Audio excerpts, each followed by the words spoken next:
You're listening to the RAD Experience with Roshani and AD on Live FM's BRIMBANK Live. We're now joined by Yasmin Poole to start off our show on representation. Yasmin, how are you? I'm really good. How are you? That's good. Yeah, we're good. Thank you so much for being on the show. It really means a lot. No worries. Pleasure to be here. Yasmin, can you tell us a little bit about yourself, your background and growing up in your journey of education?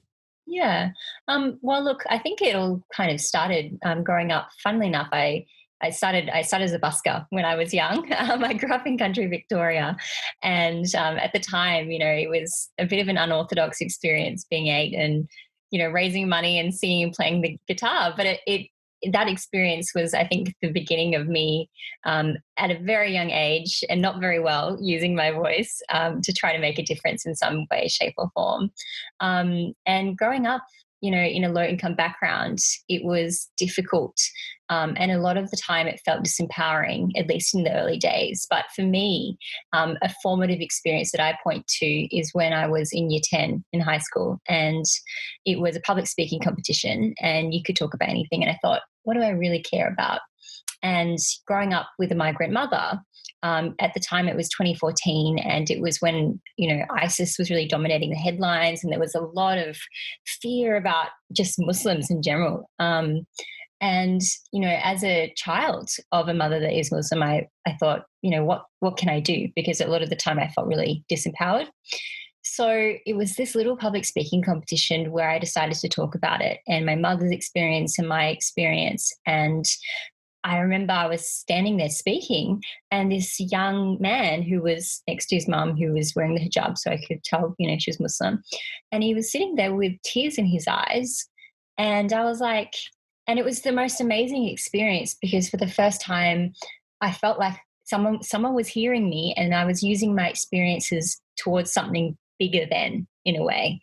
And it's funny because I never won that public speaking competition, but it was the first time, I guess, I had used my vulnerability and my experiences to speak my truth, and in turn, hopefully support others that were going through similar experiences. So that was really the key defining moment for me. And then through that, going on to university and where I am so far, ended up taking a gap year. And I thought this was a chance for me to find myself and stuff. But again, growing up low income, I didn't have the luxury to be able to travel all year and that kind of thing. Ooh, sorry. Hang on. Oh, good. You want me to repeat? Yeah, oh, good. Perfect. Cool, sorry. I'm moving my fork. So took a gap year and ended up working full time. And I thought, this isn't very much fun. What else can I do? And I started working at a couple of youth-led NGOs, so working isn't just volunteering, and just to try to get a sense of what do I really care about and what do I want to do after my gap year. And funnily enough, it wasn't actually the organization's message that stuck with me. It was seeing young people at the heart of an organization, which I had never seen before. So seeing young people, hundreds of young people volunteering, creating this movement, mobilization, activism, agency, I was like, that's really cool. And like, maybe I can start now in a way, and maybe I can just figure out what I'm passionate about. So that also was a really pivotal moment and led to me figuring out my passion for engaging young women in politics, especially culturally diverse young women. And again, tying back into my own experiences, as a woman of color. And I guess that's shaped everything that's happened since. Wow, yeah. And I think that that's really important, that, using your own experiences and using your voice. And, when you first do that, it can be such a powerful thing and you really don't know who it's going to resonate with. So, yeah, those stories really are impactful in, I guess, your, early kind of start of your career for sure. Yeah. Can you give us a little background on your background? I know you said that you've got a Muslim mother. Yeah. But where from exactly? Well, she's from Singapore. She's Malay Singaporean, which is interesting because in Singapore, it is a diverse multicultural society, but Malays are typically disadvantaged within Singapore. So it's almost interesting kind of seeing that dual disadvantage in a way, because, back in her home country, there is a level of disadvantage. And in Australia, she has had obviously, opportunities, but there's been that layer of, I guess, feeling of cultural difference and being treated differently, especially in the workplace. And I've seen people assume that she can't speak English when she literally studied English literature. So all of that kind of thing. So yeah, that's her background, and I'm a halfie, so half white, which is, I think, quite a privilege because I look ethnically ambiguous. But my idea is that I can use that privilege to, even when I'm in certain spaces, to always be talking about cultural diversity, always bringing it back to who else is in the room, instead of just going and having my own opportunities.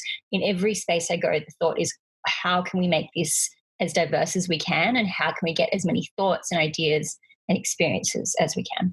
And that's a really lovely thing to say. First of all, I don't know if many people know that Singaporeans and Indonesians are like majority Muslim. Yeah. And when you said, what did you say just before? That resonated with me. I'll get back to you. It was about using your white privilege to speak up, even when you know that you are ethnically inclined or whatever, just knowing that your appearance can make a difference. Your appearance gives you more of a platform and a voice to be heard. So that's really awesome that you were aware of that so early on and chose to really run with it. Yeah, I mean, I've always felt that way, even though I may look ambiguous. I've grown up with my mother's stories, and I connect to it so deeply, as in the experiences of women of color and that kind of thing, even when I couldn't really quite verbalize it. So I think to me that public speaking speech was me actually realizing how much it had shaped my life and worldviews. And when I talk about this stuff, it really enriches the soul, to be quite honest, because to speak your truth is such, a privilege and a gift. So, absolutely something that is really important to me. Yeah, absolutely. And I think that, as children of, parents who have migrated from, to Australia, that's something that a lot of young people can definitely relate to. And even being young and not having the language necessarily to kind of understand exactly what it is that thing within you that it does shape your story. And I guess you spoke a lot about being able to represent young women and culturally diverse women within your field. And you were actually the youngest member of AFR's top 100 women of influence, and you actually won the 40 under 40 most influential Asian Australian award as well, which is pretty cool. What is it like for you to represent young culturally diverse women within your field and space? It is one of the greatest, to be honest, one of the greatest honors that I could possibly have, because I think growing up, a real issue is that there is still a lack of representation in terms of young culturally diverse women. And that is not to say the talent is not there. The talent is there. It's just that media and, other platforms didn't give light to that, especially growing up. Maybe it's gotten a little bit better. But so to be able to share my story is such a privilege. And I remember on my 21st birthday last year, I was speaking at Parliament Victoria at their She Leads conference. So it was for young POC women. And I was giving a speech about my journey, and the room was full of young culturally diverse women. But as I was speaking, I looked at the walls, and they were all portraits of very distinguished looking old white men. And I remember I was speaking and I was like, this is incredible, because we're in an institution that has historically excluded us. And yet we are here learning about leadership, empowerment, and the ability that someone would want to value my platform is amazing. So, but I mean, I think another, transformative experience that really helped me step into my identity is when I attended the Asian Australian Leadership Summit. And it was one of the first ever summits of its kind just for Asian Australians. And I remember sitting in the room, and everyone, they may not look exactly like me, but they were all Asian Australian, and they all had similar stories of racism and discrimination, and also, passions and wanting to empower, Asian Australians. And I'd never felt that way. I'd never felt that sense of belonging. And it's something that I think many people of color experience. You can't put your finger on it, but it's something that is invisible but exists. So to go into a space where I suddenly do feel this belonging gave me so much. It just reminded me that I guess I wasn't alone in this experience, and there's this amazing community that I've now been in touch with. So that's also helped me to kind of figure out my own process and my own journey, because I think when it comes to race especially, it's something you think about and think and learn about, at least for me, every single day. So my thoughts about my identity changes, it's been evolving, and I think that's a beautiful thing. Yeah, absolutely. If you're joining us, you're listening to the RAD Experience with Roshani and AD on Live FM's BRIMBANK Live. We're chatting to youth advocate, speaker and writer Yasmin Poole about her journey of representing young, culturally diverse women. So Yasmin, you've kind of within the spaces that you've been able to have a voice, and you spoke a lot about kind of not being represented within those spaces, especially young women, especially young women who are culturally diverse.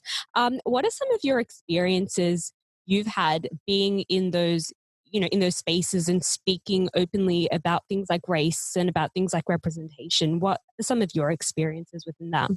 Yeah, I mean, there's been good and bad experiences. I think a good experience for me was I got to lead. This was a couple of years ago. I got to lead the chair. I was the chair of the Victorian Government's Youth Congress, which was their first youth advisory board, and I was tasked with leading 20 young Victorians to advise the Minister for Youth about reforming youth policy. And that was really significant because this is something I continue to emphasize. The government has no institutional mechanisms to listen to young people. So young people get excluded because there's no real forum that they've built in to listen to young people. So this was significant. And what was also significant was the diversity of that committee. So we had people from Indigenous backgrounds, refugee backgrounds, LGBTQ, rural, regional, disabled. Someone was had experienced homelessness. There was so much diversity, and that was so incredible because the amount of stories. Because I think as well, we weren't just creating policy in a vacuum. We were using our lived experiences to talk about the gaps in existing policy, and that was powerful. And that's why we should be listening to young people. So I used because when we talk about Asian Australians, Asian Australians can often be criticised because they're not loud or dominant enough in the workplace. But for me, I like to think a skill of mine is facilitation and teasing out stories, even in those that aren't the loudest in the room. And that was what I aimed to achieve. And I think it worked well because, again, we had so much diversity that we needed to hear those stories. So it was powerful, I think, to be an Asian Australian woman in a leading position and changing that idea of leadership and not having to be the loudest person in the room and the most dominant. So that was really interesting. A second experience I'd point to is Q&A. So I've been on Q&A twice now, and the first time I spoke a lot about my mother. I spoke a little bit about her recently, but I spoke a lot about her in the first episode, and that was really scary. Because to put yourself out there, to make yourself that vulnerable in front of that many people was difficult. Hang on, I'm going to have some water. Oh, good. But, I guess, and that's kind of where I did see you on Q&A and hearing you speak about your experiences as a young person. And there were so many things that resonated with me. And, I think that's the power of representation, being able to see somebody like you on TV speaking about your experiences, being vulnerable, and seeing a lot of young people being I see myself in her as well. And I think that is, so important. Yeah. I mean, what was difficult about it though, and that was, when I was going to touch upon, is that I had a lot of support, but I also saw the comments, some of the not so nice comments. And the rule is you never look at the comments, but sometimes you get curious. Yeah. And a lot of people were saying, look at her victimizing herself, look at her trying to, generate sympathy and use these experiences and boohoo Yasmin. And that's always difficult because you're thinking, well, I put myself out there so other people who had similar experiences can hear that. And so often they don't hear that. But that was something that I guess gave me a source of strength, because I really thought, when I think about young Yasmin, I would turn on TV and, I'd listen to Question Time because I was really into politics, especially in high school. And I'd listen to that and I wouldn't see people like me. I wouldn't see people talking about these issues. So when people say that, I mean, in the beginning, that was difficult. And I think women of colour especially face that scrutiny that they're just, pulling out the violin and making a big deal of nothing. But when you haven't experienced that, who are you to try to tell that to another person and try to invalidate their experience? So I think in the beginning it was a bit confronting, but again, going back to tapping into that community and thinking about, exactly what I want to achieve within my platform, of course I had to say it. And of course I will continue to say it. And I guess that takes, I guess that ties in beautifully to the next question, which is, and you said, as an Asian woman, an Asian Australian woman, that you're seen as not dominant in the workspace, and I'm sure a whole bunch of other things. Can you run us through some assumptions that people have had about you in the field or in your life? The first thing I would point to is that this is, it actually has a term. This is called the bamboo ceiling. And in Australia, I think around 12% are Asian Australians. There's different ways of measuring it, but around 12%, yet under 2% of current leadership positions are held by Asian Australians. And you can't say it's because Asians are recently migrated to Australia, because Asians have been here since the gold rush, ever since the White Australia policy. Yeah. So it points to a wider problem of how are Asian Australians and culturally diverse Australians perceived in leadership. And at least for me, again, it goes to that problem that I'm not tall, I'm not a bloke, I don't do the, strong handshake, I don't necessarily lead the discussion. The way that I lead is that I sit back and I listen, and if I have something really valuable I want to say, I say it, but I don't let my voice dominate. And there's been many times, even in things like networking or conferences, I'd be standing in a circle of white men and they wouldn't even look at me. Yeah. They would look at they make eye contact with everyone else, but me, the small petite girl, would be overlooked. And I don't think they actively realize they're doing that, but it's just the immediate face value assumption. So I think a lot of time people have underestimated me there, because if I need to speak out, I will call it out. And I think people often don't know what to do with that. But certainly there is an issue with, I guess, the perception of Asian Australians as too quiet, or I guess Asian Australians often respect hierarchy. So they're not going to be actively challenging, and that's okay. Because again, it's the diversity of thought, and it's quite beautiful the way Asian Australians have a consensus-based approach to decision-making and making sure everyone has that input. And of course, that's a huge generalization, but I do think that's something that I feel and something that my cultural background has been a really big part of. Yeah, absolutely. And everything you are saying, I'm just like, that is like the story of my life. Like, I feel that so much. And I think, it leads quite nicely into a quote that you said, and I'm going to read it out. You said, at 17 years old, I went to my first political event and I saw a sea of suits. And that's when I knew that we needed to do more to encourage young women to enter politics. And I just think, as well as, an Asian Australian, you kind of touch on that really well in the sense that it's not that we don't have something to say. There may be, a different way that, particular people go about it, and that's okay. But, why do you think that it is important for young, diverse women to be involved and represented in politics and leadership and law? Can you tell us a little bit about that? Yeah, I think the obvious answer is that if you're creating policy that is created by one particular type of person, you're not going to be able to be truly representative. And of course, policy isn't just made by one politician. But my problem is when you look at Parliament and you see the very similar types of backgrounds, how do you expect women and people of colour to be able to break through that ceiling and become a minister, become a prime minister? Because we can even see gender equality is moving forward, but in terms of cultural diversity, I don't think it is, and I think it's moving a lot slower. And my point is that we need to take an intersectional approach in this. It isn't something like we'll fix gender equality first and then we'll throw in culturally diverse Australians. This has to be a holistic approach. And the only way to do that, and the only way we can be actively calling it out and thinking about it, is that if we have people that come from those experiences in political parties and interested in government. So I think that there is a long, long way to go in shifting perceptions. And a lot of the time it isn't even what the general public thinks, it's within internal parties and what they prioritise and who they see as leaders. And I think that needs a cultural shift, to be honest. So I've been advocating for things like, more programs geared at young women and teaching them about the political process and how to even enter into those spaces, because that's also a problem.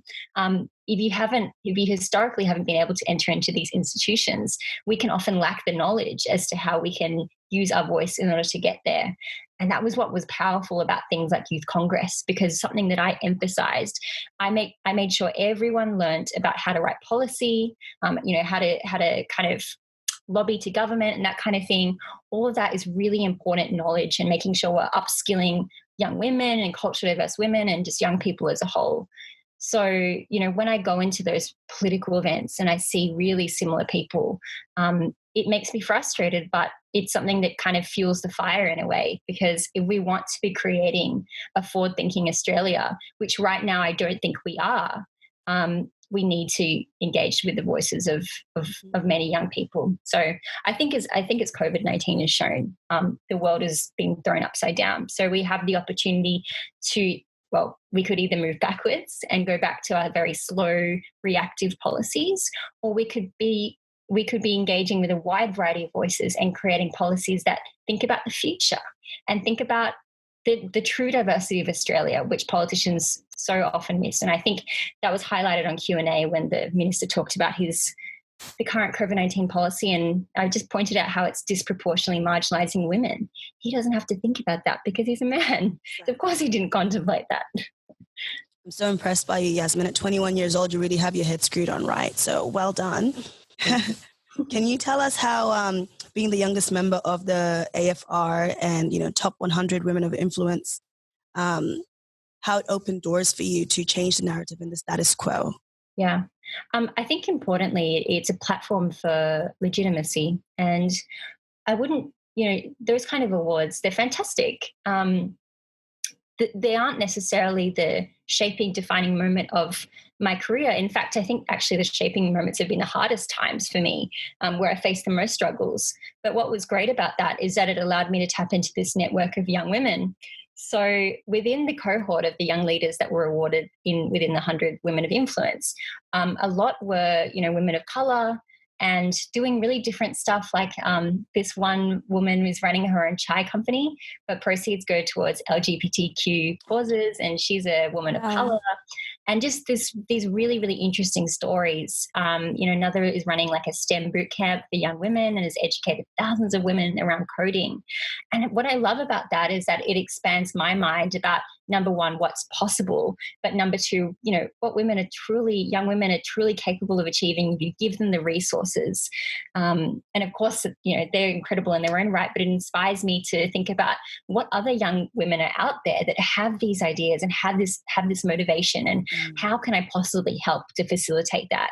And of course, being 21, I can't do so much so soon, but at least I can use my platform to try to try to at least personally show that you can speak up and you can do something now if you put your mind to it. So I think it was just a really good platform, and now I'm able to do more public speaking and different kinds of events like that, and be heard in spaces that typically aren't listening to young people. And credit to those places that do give me the chance to speak, because in a way, I guess it's risky to put forward a young woman of colour when you can so often pick a typical business person or quite a well-established leader. But I think the tide is changing when it comes to valuing the voices of young people, and unfortunately, it's not represented in politics. But for example, I recently just did a panel for Austrade about the bamboo ceiling, and that was a whole,